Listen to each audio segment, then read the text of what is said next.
Ohayou gozaimasu, Chris.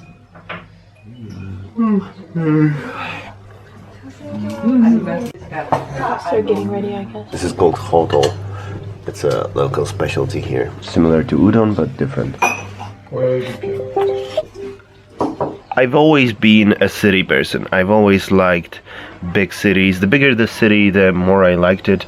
I guess that's the reason why I live in Tokyo now. But after spending a few months in Tokyo straight, I just love the tranquility and the eeriness of the countryside in Japan. Not to mention that it's ridiculously beautiful. The truest American. This was a pretty good night and a pretty good stay in this very old hostel. I think you can find this place on Airbnb if you're interested. Arigatou gozaimasu. Thank you.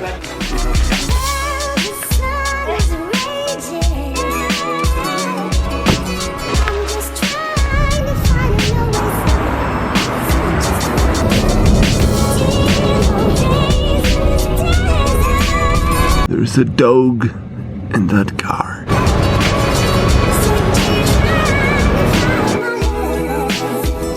We have arrived in a village called Ashino Hakkai, and Mount Fuji's over there. Feels a bit like Soul Society from Bleach. Grape, chocolate, vanilla.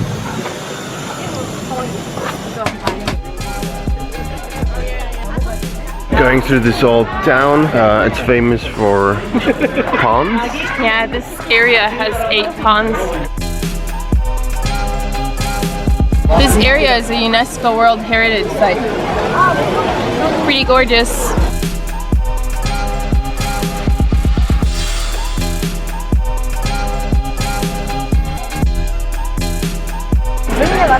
We can see the yellow Japanese carps called koi in Japanese.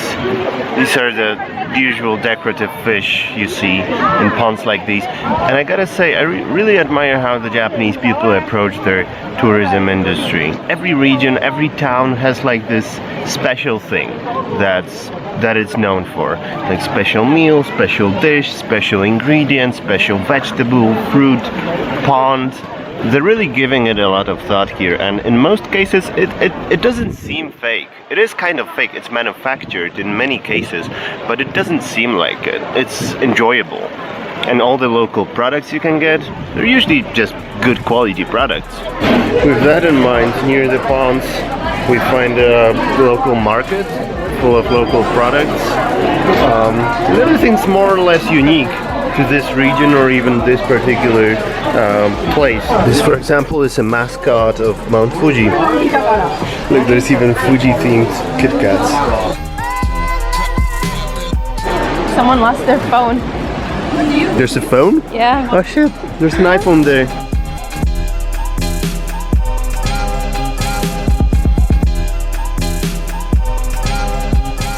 What you have there? Horse oil, supposed to be good for skincare.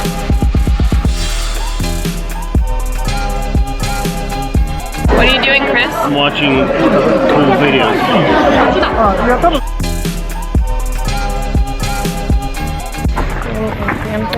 We're gonna do fishing.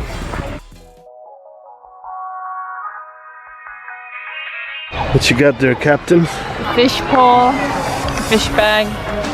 And a bait, which is cheese.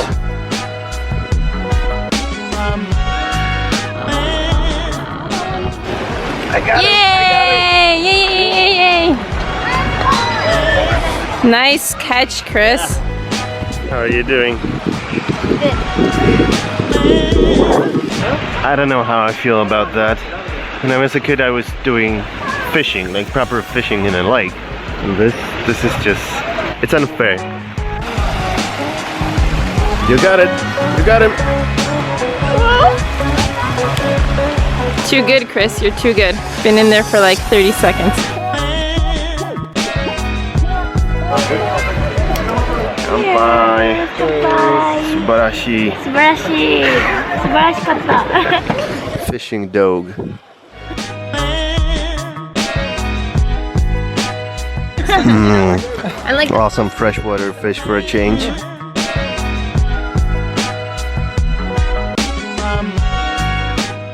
We're going to an ice cave, but we're not sure if there's ice in it.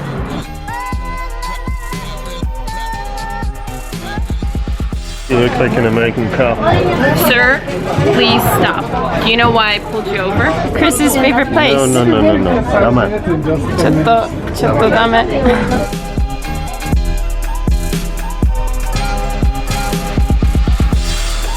And they used to cut ice here, and this horseman would take it to Tokyo. Oh, it's so cold in here.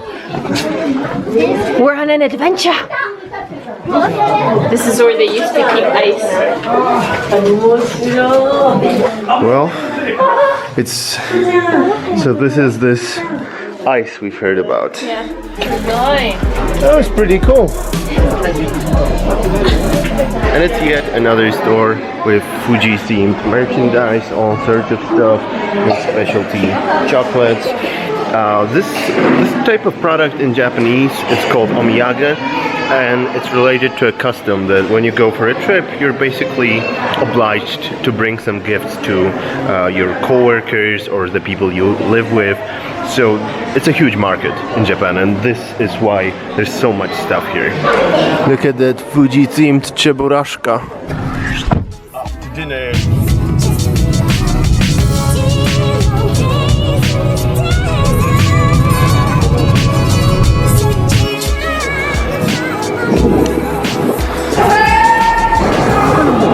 What are you having there?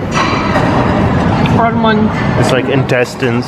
Yeah, something like that. So that's one local specialty, and the second one is hoto, once again today. What, you got second? And this specialty hoto restaurant looks like a supervillain headquarters from an old James Bond movie.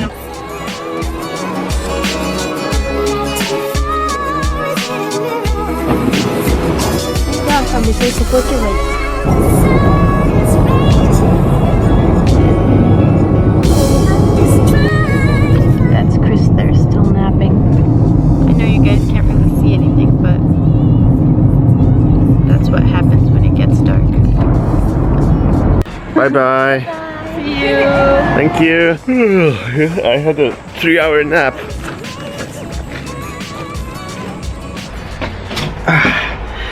Some of you might think that we were doing touristy things today, and this blog was supposed to be about how real life looks in Japan and not how a tourist's life looks. But the truth is, everybody in Japan does stuff like that. This is how a Japanese day trip looks and works. It's a very popular way of spending time, especially when there's a holiday, and tomorrow's a holiday, so it makes the whole weekend more enjoyable for locals. This whole trip wasn't even our idea. We got invited by Japanese friends, and they planned everything for us. And yeah, Japan, you have the biggest, most cool, most awesome city in the world, and then you realize that Japan is so much more than just Tokyo. Let us know if you want to see something else. See ya!